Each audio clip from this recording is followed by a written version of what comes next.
Did you know you can see your brain? Yeah. Now, I can just hear you right now, your thoughts going, what in the world is he talking about? How can you see your brain? But I am going to show you that it is not only possible, but with practice, you can see your living brain. Now, I'm sure you're going, what? That's impossible. No one can see their organs. No one can see their brain because you're thinking rationally that this is completely illogical. There is no way anyone can do that, right? Listen, one of the troubles with humanity is that of changing thought from the old to the new. Call it a channel. To grasp at one effort an entirely new idea is an impossibility. Men follow men in trains of thought expression, as in bodily form from generation of men who follow generations. A child born with three legs is a freak of nature, a monstrosity, yet it sometimes appears. A man possessed of a new idea is an anomaly, a something that may not be possible, but which has never appeared. It is almost as difficult to conceive of a new idea as it is to create out of nothing a new material or an element. Neither thoughts now nor things can that will be invented. Both must be evolved out of a pre-existing something which is necessarily it resembles. Every advanced idea that appears in the brain of man is the result of a suggestion from without. Men have gone on and on ceasingly with their minds bent in one direction, ever looking outwardly, never inwardly. That has been the problem. We have been conditioned, and it's just not this generation. I am speaking as we as a species. Regrettably, our species have been conditioned wrongly. When I ask you, what is your mind? Can you answer that question? You may say, well, it's my thoughts. You may be wrong. The reason why you and I have such difficulty answering that simple question is that we have never, as a species, spent the time required to fully define what we are, how we work, how we exist, how we live, how we think. We know so little about the things that we take for granted as though we knew everything about them. The sad reality is we know very little. So may I ask you, where does your mind reside? I mean, think about it. Have you asked yourself, where does my mind actually live? Where does it exist? Because, yes, you have a mind. Now, philosophers would say, well, That's the intellect. Others, from different points of view of religious, would say, well, no, that is the expression of the soul. Yet others would say, well, it's nothing more than a nerve impulse, which is right. In this instance, there is no right, no wrong, because mind, and we talk of this as an entity, a noun, has been enabled to read the impressions that are made in and on the substance of brain convolutions. Now, this becomes quite a journey. You will learn at the end of this video how you will see this as well. You will be able to look and see your living brain in action. You say that's impossible, Wayne. Why, of course it's impossible. To those who cannot understand that which they possess, everything is virtually impossible. So I ask you, what is your mind? And how does it actually work? Think about when you think, how you see. Is that your mind receiving those impressions? Hard to think about, isn't it? We don't stop and ask the simple questions. The simple questions as, what is your mind? Consider the following.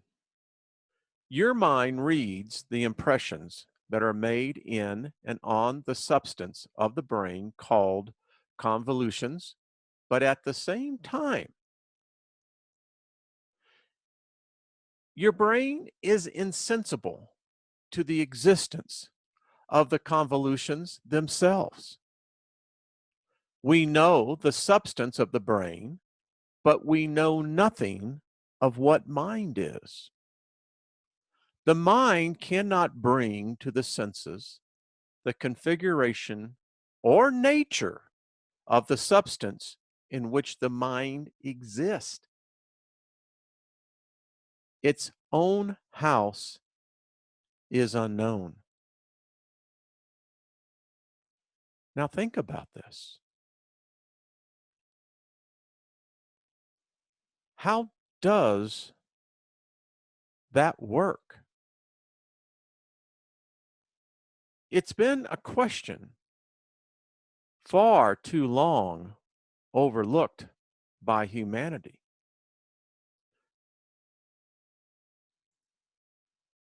We have been taught to be observers with the visual acuity of outside objects.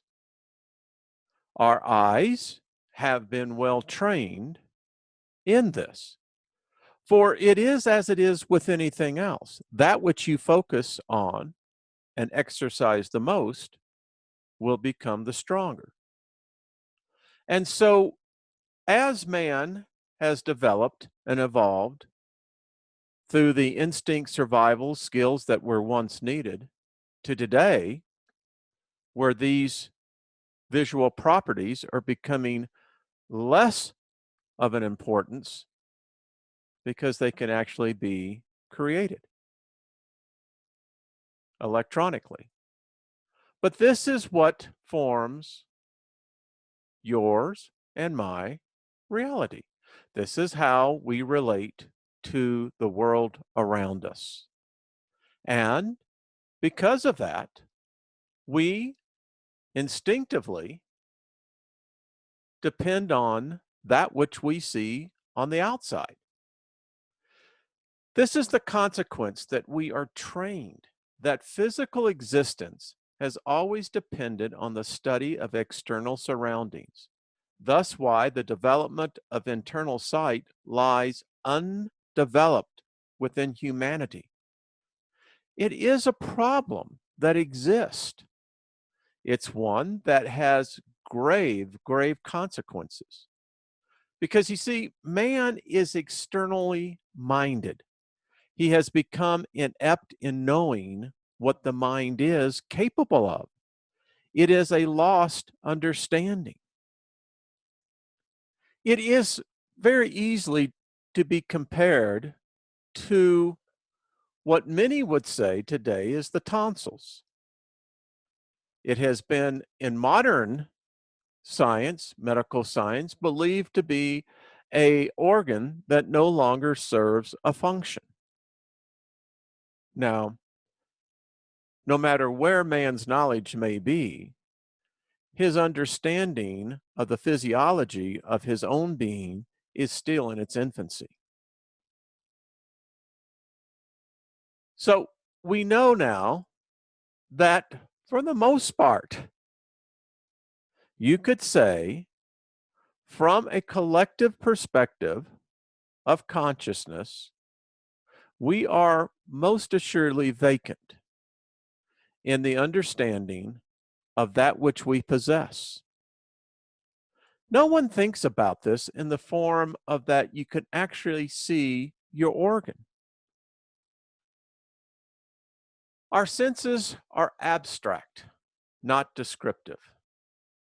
Normal organs have no sensible existence. They don't. It is only when an abnormal condition surfaces of an organ when it creates the sensation of pain or pleasure. However, it discloses nothing concerning the appearance or construction of the affected organ. If you have a stomach ache, you have no idea what your stomach is actually doing. Most have no idea of what their stomachs actually look like. But yet, when that organ becomes disturbed, it will in fact produce a nerve response that then becomes impressioned upon our minds. Your brain never throbs or aches. The arm presents no evidence to the mind concerning its shape, color, or size. In fact, you cannot count your fingers unless some outside object touches them, or they press against each other, or you perceive them by sight. Now you could say, but Wayne, I can close my eyes and I can count my fingers. Again, let's reread. You cannot count your fingers unless some outside object touches them or they are pressed against each other. It is, in fact, quite a conundrum when you think about it. The brain of man, the seat of knowledge, in which the mind centers, is not perceptible through the senses. Think about this. It is a part of you and I, our species, all the races that we have missed. We have been so, how shall I say, arrogant in the self-knowledge that we built our entire reality around external objects, seeing the physical as ruling the reality. Now let's discuss the eye, because we're going to discuss a few things that I can assure you, you most likely have never thought of. This is your eye. This is how it looks, how it works. You can see all the operating components. Think of this as a machine. It's a machine that still has not been fully understood nor replicated.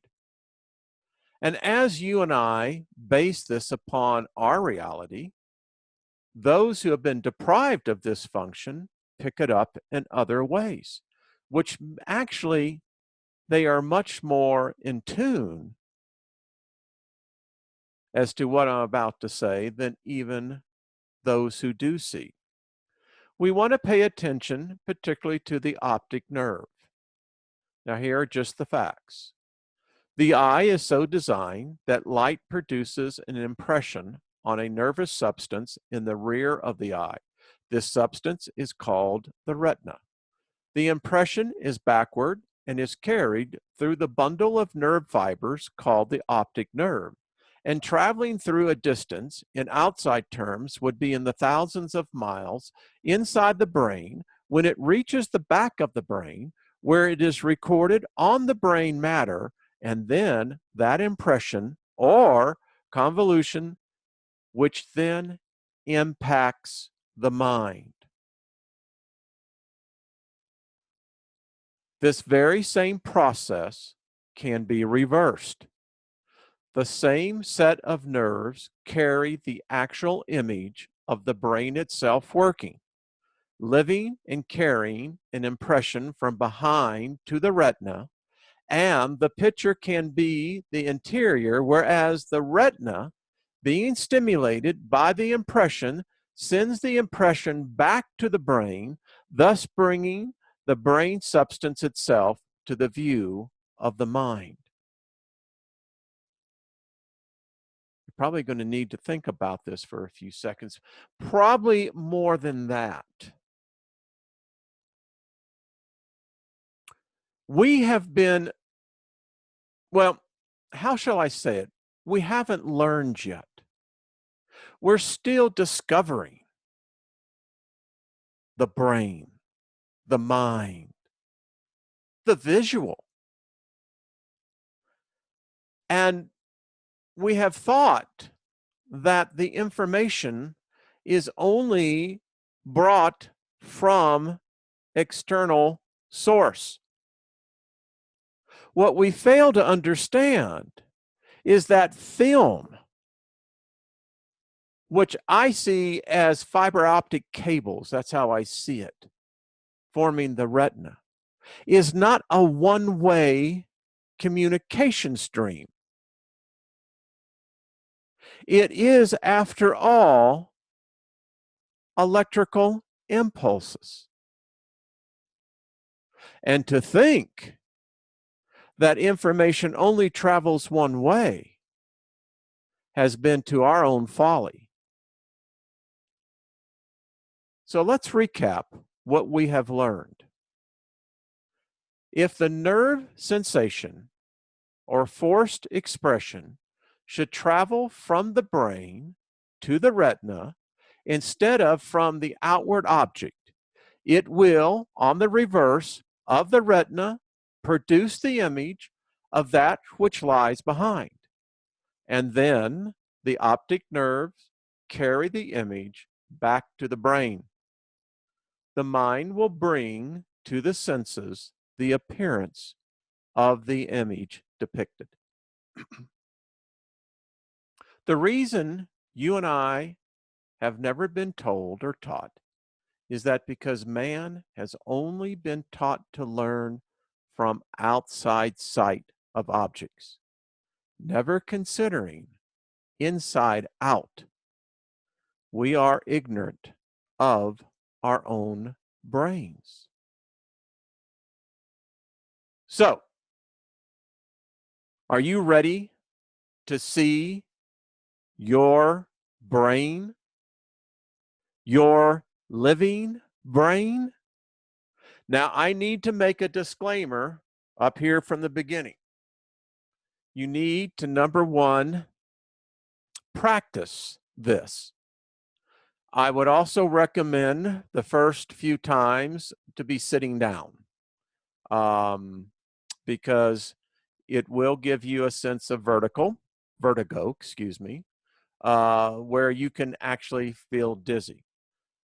Also, the conditions need to be as described. So when you first practice this and it first comes into view, you are going to be astonished.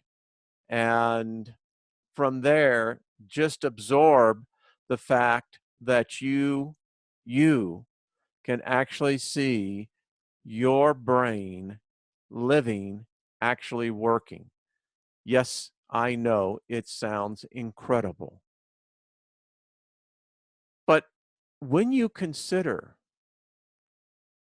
that we know the organs, the parts of the brain, how that it works as an organ, but the mysteries of what it produces is still a mystery.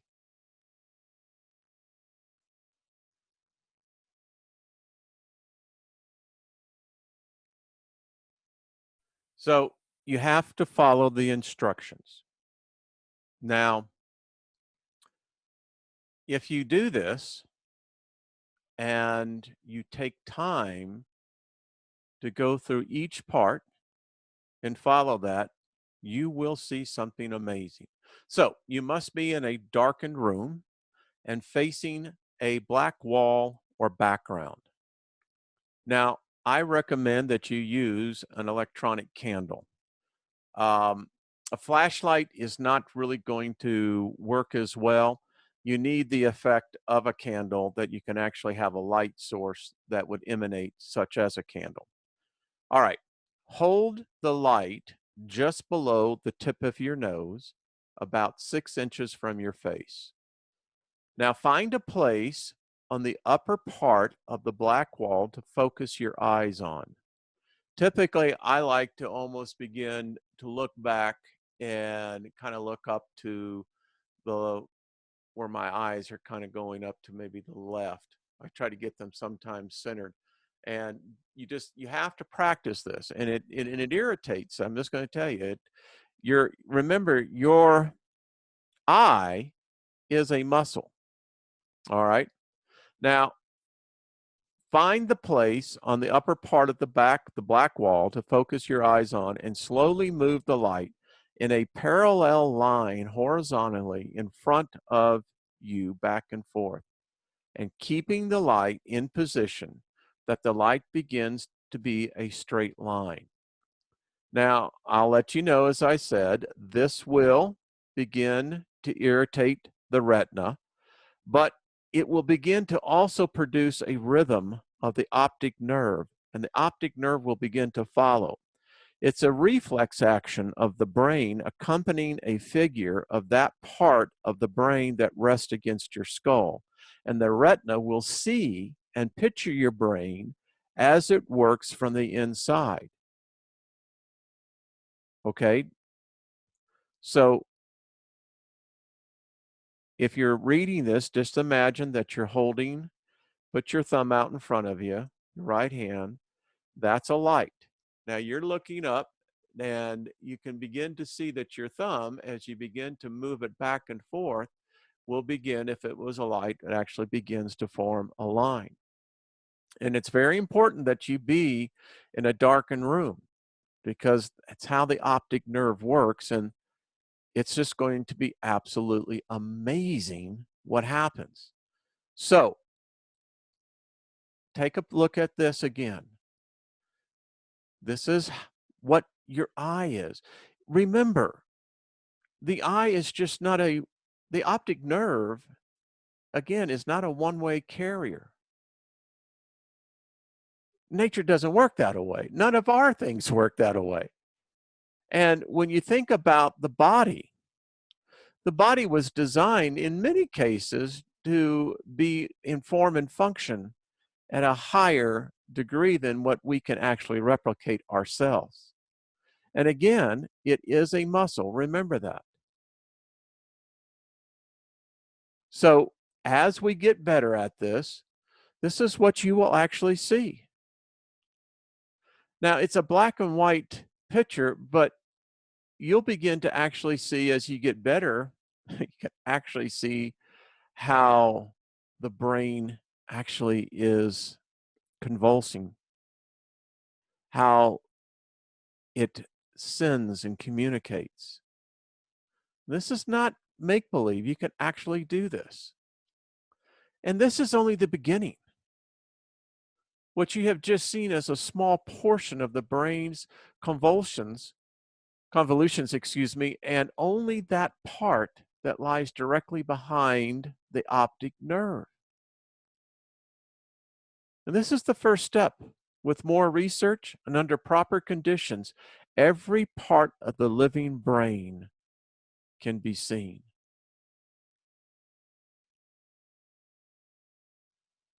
So what's the future? Well, I can tell you just by me doing this video, and as we begin to learn these fascinating attributes that we all possess, I see the day very soon, in fact, where you could begin to see if a person is lying. You could actually use an individual's brain, and we could do this, whereas their brain would actually give the full, true story. Because again, what is the mind? How does the mind pick up from the brain? And if you can begin to see the brain and understand how it is integrated to the mind and vice versa, you would begin to see that as you have inward sight, we would begin to learn how to communicate without words. Words are the worst form of communication. They are the crudest, and we should have learned this so long ago. As it is said, learn from the ant, for the ant communicates with no words at all. But yet the communication in itself is such that the entire species hears, answers, and knows. This is just another part of that secret knowledge that doesn't no longer need to be secret. It is time that each of us begin to take the responsibility of knowing ourselves and begin to understand that the answers come within and you can see within. Literally, this opens up a whole new thought process, and one that we can all begin to practice collectively. It's a new future. Be kind to one another. We will talk soon.